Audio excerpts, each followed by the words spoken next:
Assalamu alaikum. This is Dr. Samina Qasim. In this video, I'm going to teach you how to run structure equation modeling using Smart PLS. Let's create a new project. Click on New Project, give it a name, SEM. Click on Create button. You see, there is a folder by the name of SEM is created. Now, next step is you import data file.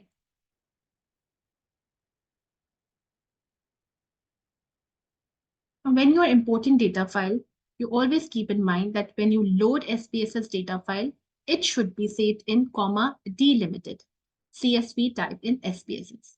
I've already done this. This is my SPSS file. I have then saved in comma delimited CSV data type.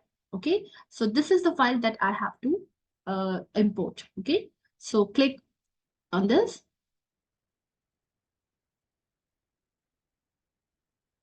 Click on import button.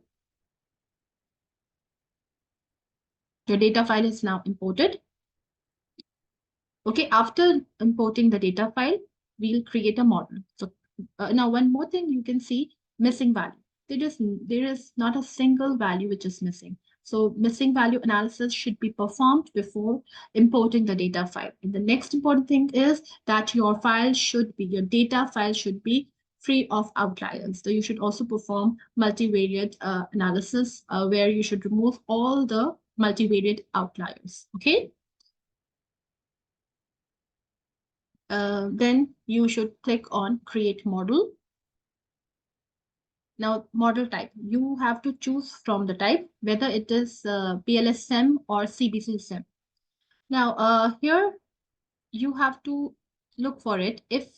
If your research objective is theory testing and confirmation, then the appropriate method is CBC-SEM, which stands for Covariance-Based Structure Equation Modeling. In contrast, if the research objective is prediction and theory development, then the appropriate method is PLS-SEM, which stands for partial least square variance-based SEM. So here I have chosen PLS-SEM because my model is, my research objective is basically prediction and theory development, right? So I'm click on PLS-SEM. Model name is E. Okay. Click Save button. This canvas is open now. Now you can draw, you can make your model over here. I have 3 variables in my model, 1 dependent and 2 independent variables. Okay, so I'm going to select one by one.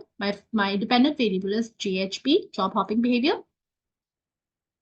Select, drag and drop. Give it a name,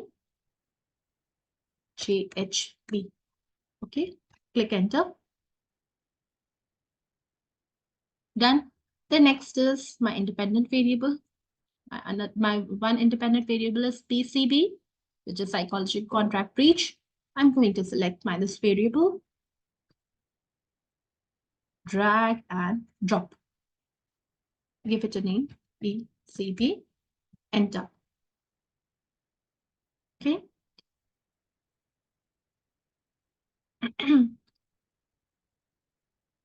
Next is my another independent variable, which is JCP, job content, drag and drop.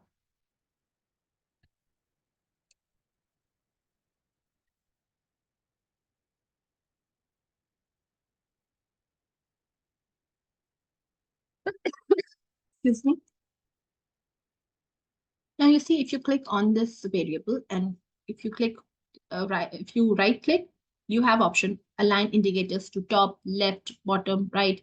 I'm clicking on align indicators to left. All the indicators will be aligned on the left side. Okay, you can move according to your requirement. Okay, now these are my 2 independent variables and this is my dependent variable. Now the next step is I'm going to connect my independent to dependent variable. Select, then click on connect button.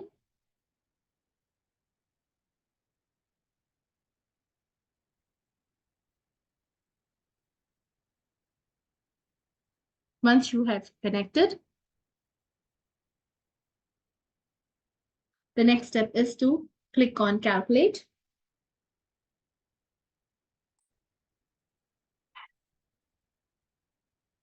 Now you have standard algorithms. In standard algorithms, you have two things: PLSM algorithm and consistent PLSM algorithm. Now, which one to choose for your analysis? Always remember, if your model has formative construct, then you will use PLSM algorithm. And if reflective construct, then you'll use consistent PLSM algorithm. So my model has reflective construct, so I will use consistent PLSM algorithm. And why it is so? Now you see, if the direction of the arrows are from latent variable to indicators, it means arrows point outward from latent variable to its observed variable. So here it is showing the indicator which is caused by the latent variable. So it is a reflective model. That is why I will be choosing consistent PLSM algorithm. And if the direction of the arrows are from indicators to observed variables, so then we will be using a PLSM algorithm. If it's in the opposite direction, then we'll use PLSM algorithm. Remember, for formative construct, you will use PLSM algorithm. And for reflective construct, you will use PLSM algorithm. I'm using consistent PLSM algorithm because my model has reflective construct. Okay, click start calculation. The default settings are perfect. I don't need to make any changes in the default settings. Click on start calculation.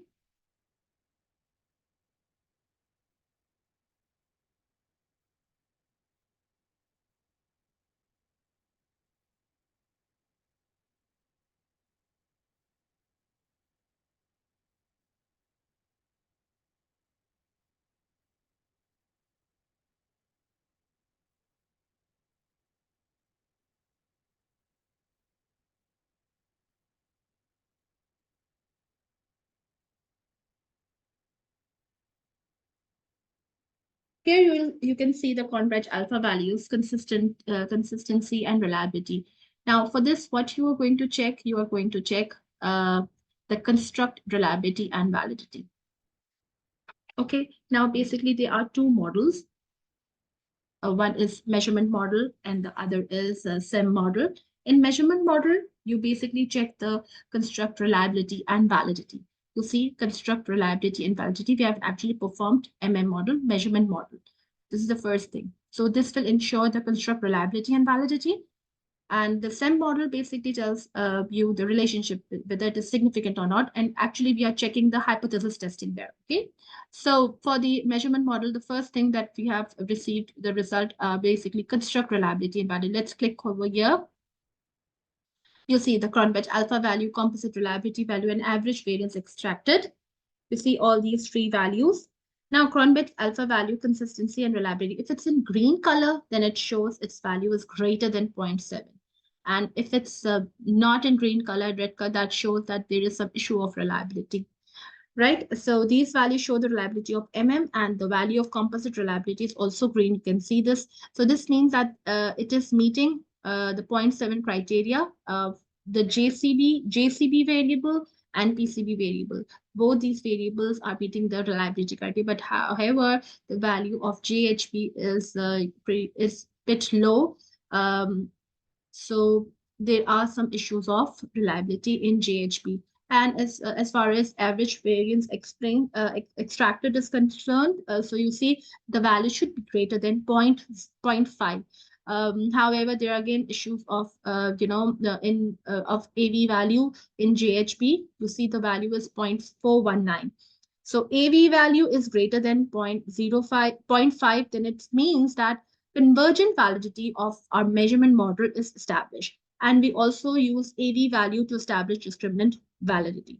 So what is actually discriminant validity? Discriminant validity, basically, it measures how much the construct is empirically different and unique from another construct. So when latent variables are used, the validity is required to be established in order to hinder multi-collinearity. Okay, so you see, there you can have an idea that you have a bit of reliability issues and validity issue because only with JHP. So how you can improve it? You can improve it by by looking at the outer loading. You see, the value is 0.658. Sorry, for the GHP, yes, it's 0.365. That's pretty low. It should be zero point 0.7. So if you delete this item, so there may be chances that your reliability may improve also, and this will have a good impact on your AV also. But you have to be very careful before deleting the variable because you just cannot decide by deleting item like that. Okay, there are certain points to ponder before deleting the items because these items are reflecting the basic definition of the construct.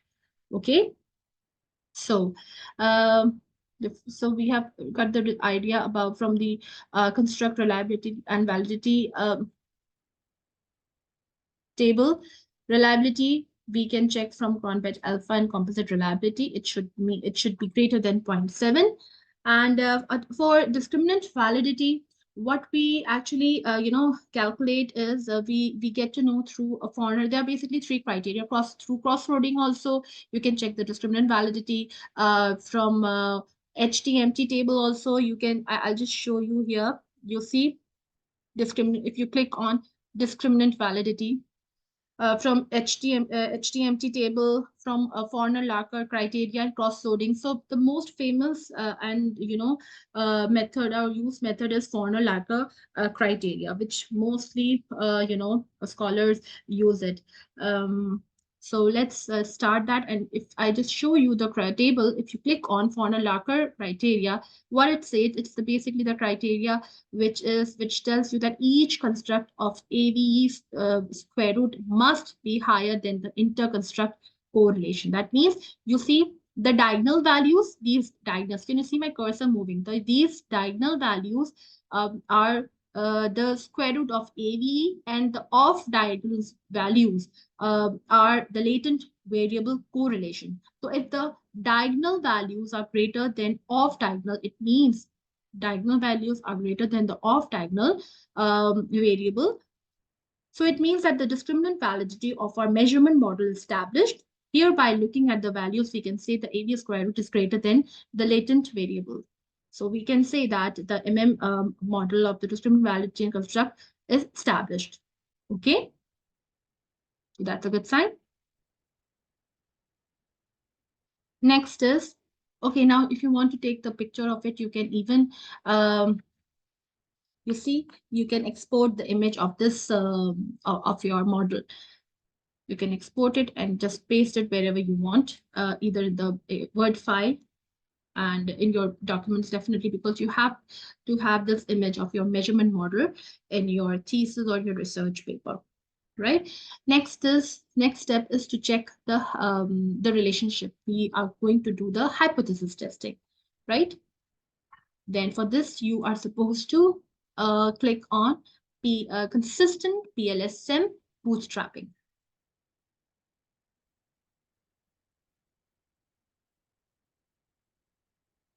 In confidence interval method, um,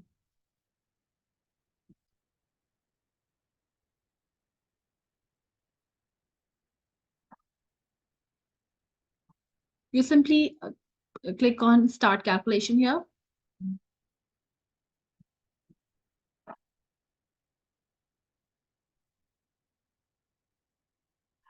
Okay, now the path coefficients, click on path coefficients. Oh, wow, the p-values are excellent.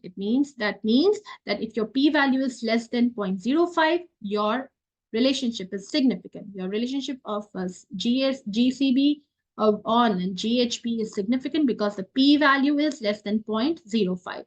And so your second hypothesis, second relationship of PCB on GHP is also significant. So basically, it tells you about the relationship, whether the relationship is significant or not. Apart from these, tests, there are two important values also. You also need to report R square value and F square value, F square effect. So for that, what you're supposed to do, you have to again, okay, before going back again, what you should do, you should remember to again export this image and save it in your file, because again, you have to report this picture also.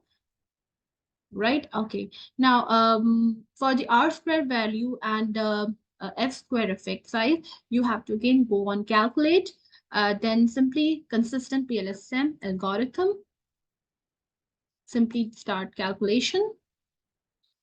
Okay, here you'll get the value of R square and F square. R square is 0.229. That means 22% of your dependent variable is explained by your dependent variables. Okay, and the other is F square. F square is statistics, F square effect size, right? So R square, basically you can say R square variance explained is that endogenous variable is due to change in exogenous variable.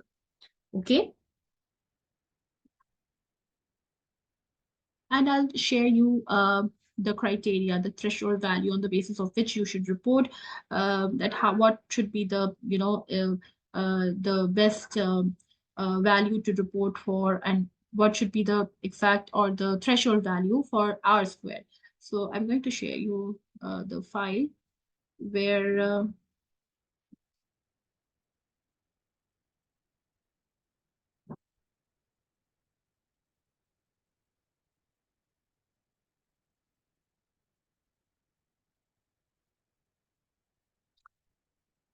yes, for R square, it is 0.75. The value is 0.75, that it is substantial. And if it's greater than zero point 0.5, that considered to be moderate. And if it's 0.25, considered to be weak. So our value basically shows 0.22. It seems to be a weak value. You can say the value is weak, right? Then moving to the F square effect size, what you're supposed to do, you just click on F square, JCB on JHB and PCB on JHB. These are the values. Now, the threshold value, it says that F square effect size is basically verified by effect size value, expressing the importance of each path in terms of F square value. The values of F square show medium to large effect size according to Cohen 1998. Okay. Now, Cohen says that 0.02 indicates small effect size, 0.15 indicate medium, and lastly 0.35 indicate large effect size of the predicted values. So our model, you see, it's 0.154 and 0.055, that it actually indicates small size. 0.15 is considered to be medium. However, excuse me, PCB seems to have a small effect size. So this comes to an end of our basic smart PLS analysis. I hope you found it interesting and easy. So thank you so much for watching my video.